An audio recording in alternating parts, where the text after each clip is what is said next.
Kostas Kubilinskas. Pavasario akvarelė. Pavasaris grįžta į sodžių. Pavasaris dundantis jaunas ir spindulius gerdamas godžiai, kaštonų spurgelės jau kraunas. Gležnučiai minkšti katinėliai, žilvičių šakelėmis liuogia. Šnekučiai anksti atsikėlė, o čiauška, o šneka, o suokia. Iš dirvos patižusio grumsto, išnirę želmenčia petėliai. Upelis tamsokas ir drumstas, puškuoja pavasario smėliu. Papievėse pienės pabyra ir sypčioja gandras po plyną, vaikiukščiai savo kapstos po žvyrą ir pučia žilvičio birbynę.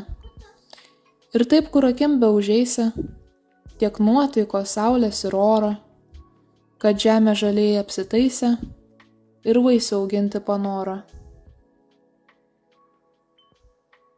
Pavasaris grįžo į sodžių, pavasaris dundantis jaunas ir spindulius gerdamos godžiai, kaštonų spurgelės jau kraunas.